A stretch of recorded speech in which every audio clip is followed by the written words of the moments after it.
This morning, I'm going to tell you how to vote. Let's turn to Joshua.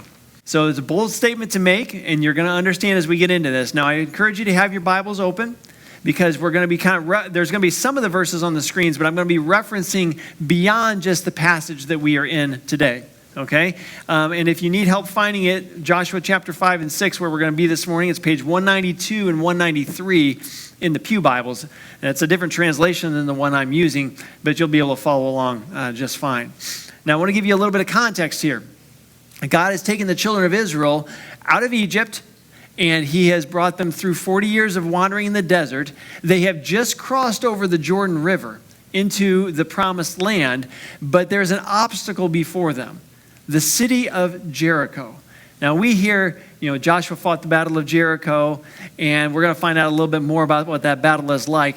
But they could not go farther into Canaan because of the fact it would leave Jericho at their back. Jericho is an enormous fortress city with huge walls, and we're going to find out that it can be shut up very tightly. So they could not leave this undealt with.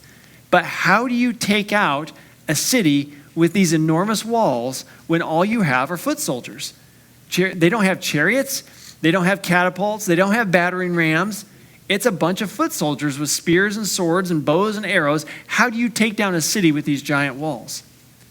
Well, this is a problem for Joshua as he's leading God's people. We're going to find out how he deals with it. Now, we're going to start in Joshua chapter 5, verses 13 through 16. We'll get on into chapter 6 here in just a minute. Verse 13. Now it came about when Joshua was by Jericho that he lifted up his eyes and looked, and behold, a man was standing opposite him with his sword drawn in his hand. And Joshua went to him and said, "Are you for us or for our adversaries?"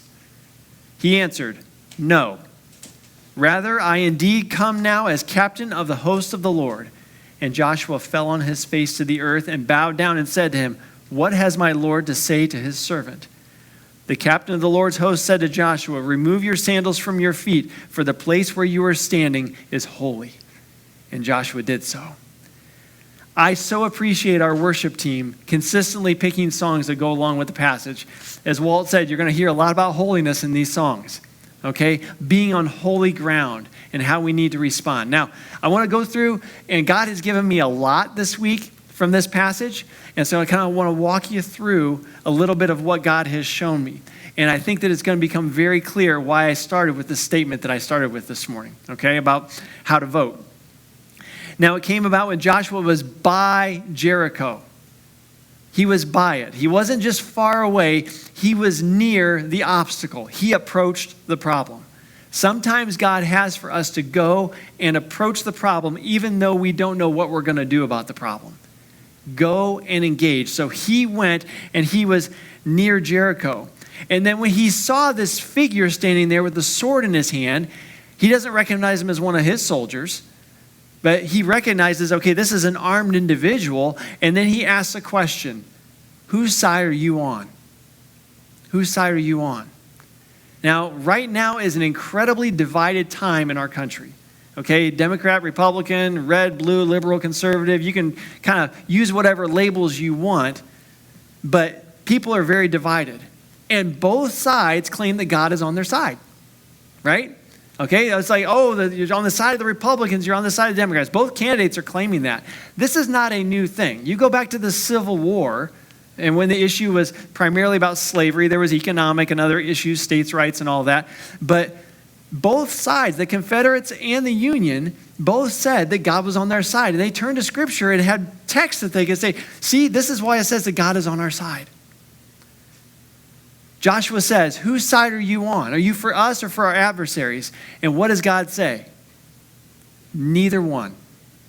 Neither one. Okay, in the NIV it says neither, I think. And then in my translation it just says no. You asked the wrong question. You asked the wrong question. Whose side is God on? God's on his side. The question is, are you on his side? So it doesn't matter what political label you wear, okay, whether you're going to be wearing the red tie or the blue tie or what button or whose bumper sticker is on your car, okay, the question is, are you on God's side? So how do you need to vote? You need to vote as though you belong to God. Okay? Throw away the other labels. It does mean that you would have to choose a particular candidate, one side or the other, unless you're just going to choose not to vote, which I don't think is a good option. But the question is, are you voting according to God's will? Are you on his side of the issue? So that's how you vote. You vote as though you belong to God. We're going to talk about that next week as well in a little bit more detail. Okay? But here, he says, no, indeed, I've come as captain of the host of the Lord. Now, we use the term host in a little bit of a different way, okay? So you host a banquet or you host a party. You're putting on a spread of food and you're treating people nicely. Host here means crowd. It actually means army.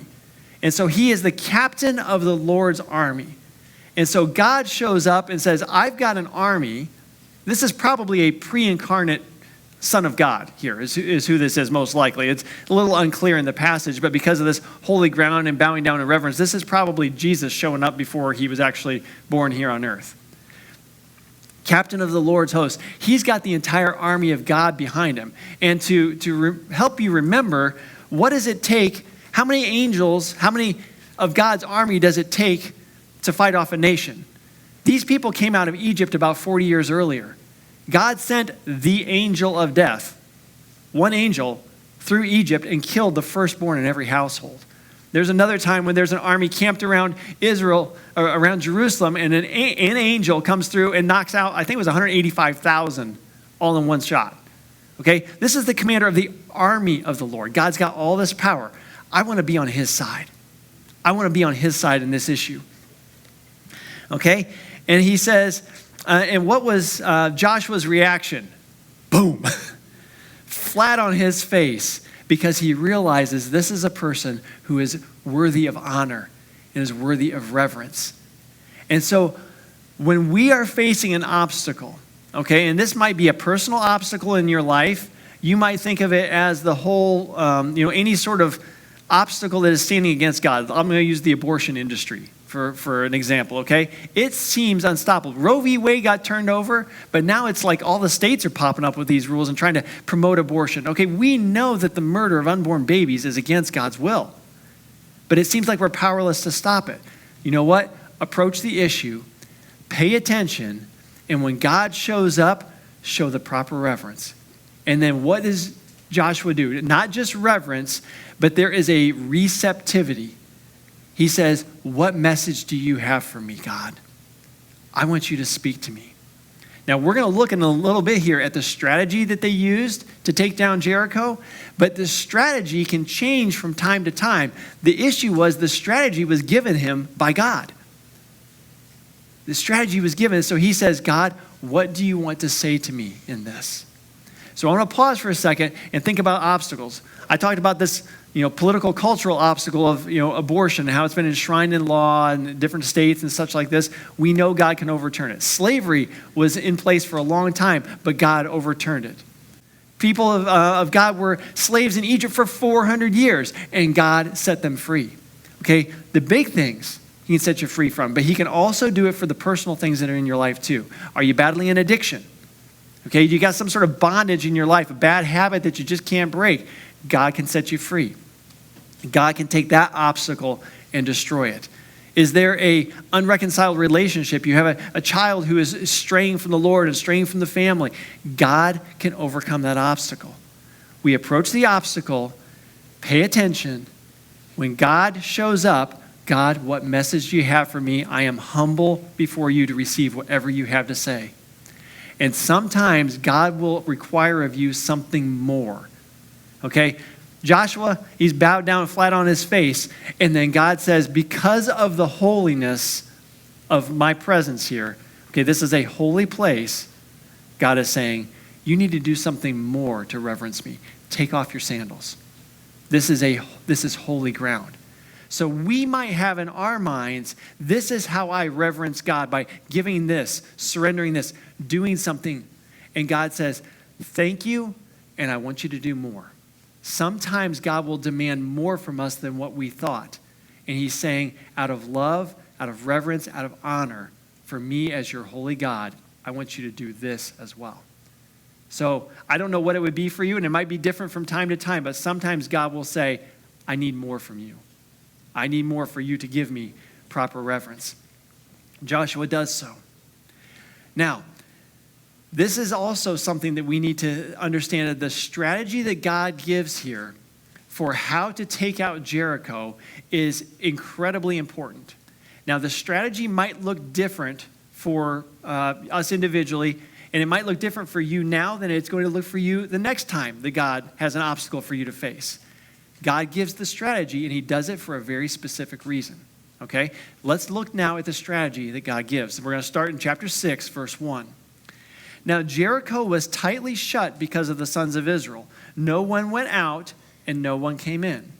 The Lord said to Joshua, "See, I have given Jericho into your hand, and with its king and its valiant warriors. You shall march around the city, all the men of war circling the city once. You shall do so for 6 days.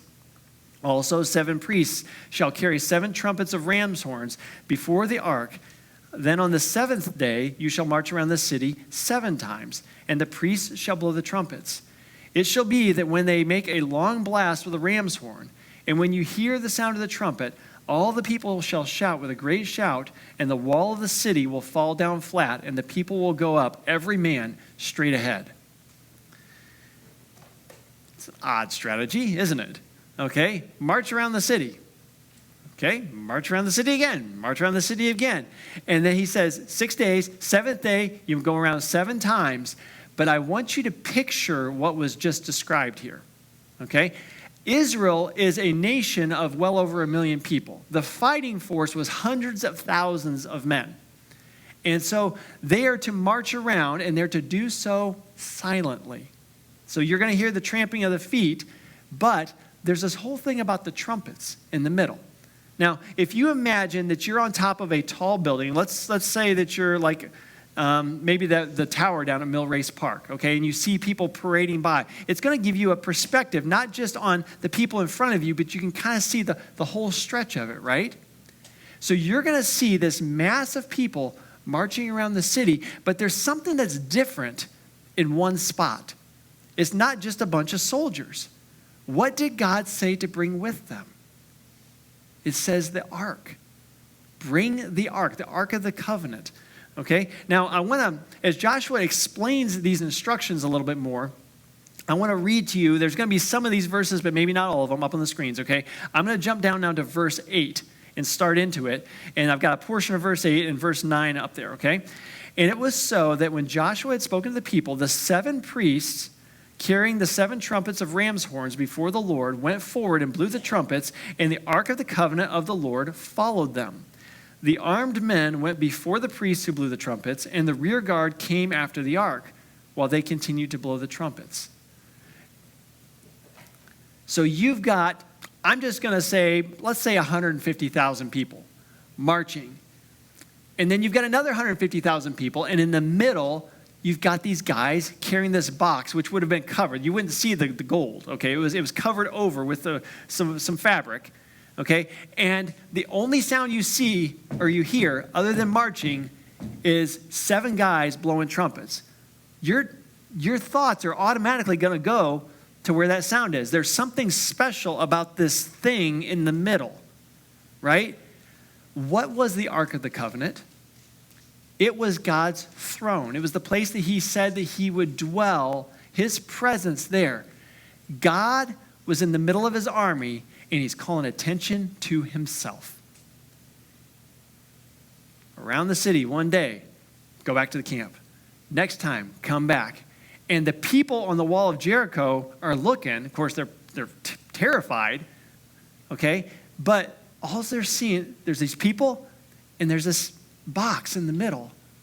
It's their God who's gone with them into battle.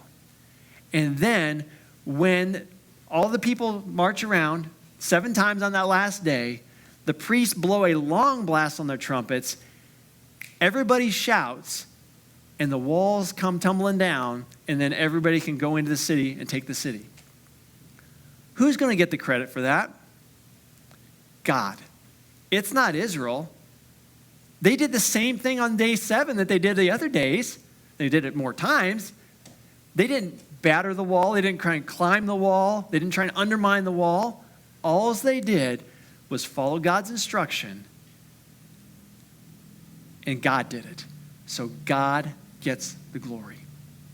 So when it comes to the strategy that we use for taking down the obstacle that's in front of us, we use God's strategy, God gets the glory. Make sure that whatever it is that we do, the focus is on Him and Him getting the glory for it. So this does not mean that we need to go to an abortion clinic and march around the thing for a week, and blow some trumpets, and that's what God's going to do. That's what God did here. God will do other things. It could be other unholy institutions. It could be, some board meeting that we need to, or go to Congress or whatever. God's going to use different strategies at different times, but He is always going to do what He does for His own glory. It's all about Him. Now, a couple of other things to kind of widen out and give you a little bit of context. I want to go forward in this passage, and I want to go back. Okay, and I'm not going to go through and read everything. I'm just going to go through and describe to you. You can read it on your own in chapter 5 and chapter 6. Okay, going forward, God said, when you go into this city, you are to annihilate everything that breathes. And you are not to take anything that is of value except the things that can pass through fire, gold, silver, bronze, iron, things like that, and those go into the Lord's treasury. Everything else gets completely destroyed because it has been set aside as holy unto the Lord. It has been dedicated, put under the ban, really is what it is. So it has been dedicated to the Lord kind of as a sacrifice. So you're to destroy everything and take nothing for yourself. That's what God said. Now that does not mean that strategy was different next city that they fought against. They were able to take some of the plunder for themselves, but this one God says, it's all about me. It is all about me. Now, it's hard for us to hear that about how they would go in and destroy an entire city and kill everything that breathes and all that. But God said, this is what you do to honor me in this situation. So it's not only what we do to win the victory, but it's also what we do in victory that needs to honor God. So when God brings the walls down, when something falls, the way we conduct ourselves after is also very important. But if you think, how am I going to tackle these obstacles before me? There was something else, actually two somethings else, in chapter 5 that we didn't read through that prefaced this encounter with this angelic figure, okay, this captain of the Lord's hosts. And so these two things are very, very important because when they crossed over the Jordan River, they did two actions, one that was very difficult and one that would have been very celebratory. Okay, the celebratory one was the fact they celebrated the Passover. The memory of what God had done in delivering them from Egypt. So God was now kind of completing the deliverance. I brought you out of Egypt. Now I'm going to bring you into the promised land. They celebrated the Passover as God had instructed them to do. So that was an act of obedience. But there was another act of obedience before that was a really big act of faith. Okay, so imagine the children of Israel, okay, I'm going to kind of draw some lines here. Okay, imagine the Jordan River's flowing right here, okay, right where this table is, down here, okay? You guys are in the promised land of Canaan. I'm on the wilderness side, okay? So there's a natural barrier between us. And so I'm going to represent the army of Israel. And so the army of Israel, they crossed the Jordan River, which was miraculous in and of itself because God dried up the waters, okay, so they could cross through. So they cross over. So now I am in enemy territory. Okay, because y'all are the Canaanites. You don't want me here. Okay, so enemy territory. They camp here, and then Jericho's off over here someplace. Okay, God says, you need to re-enter this covenant with me. You need to re-up the covenant. Now, do you remember what the sign of the covenant was for the people? Circumcision. Okay, and so the people in their 40 years in the wilderness, all the kids who had been born, all the baby boys who had been born there had grown up, had not been circumcised.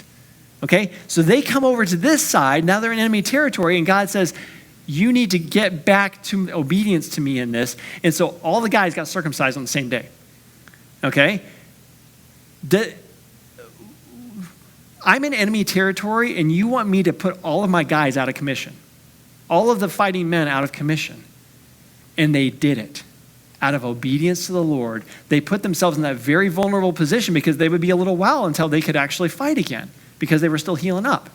I mean, it's kind of awkward to talk about, but I mean, this is this faith step that they had to say, I'm going to obey God. And it was after that the Captain of the Lord's host shows up and says, now here's what you do. Here's how you take it. Sometimes in order to defeat the obstacles that God has or that are in front of us, as we're doing what God's telling us to do, God said go into the promised land. They're being obedient, but God says there's another step of obedience you haven't taken yet. Sometimes as we are approaching the obstacles that we know are in front of us, God's going to say, you need to get back and get things right.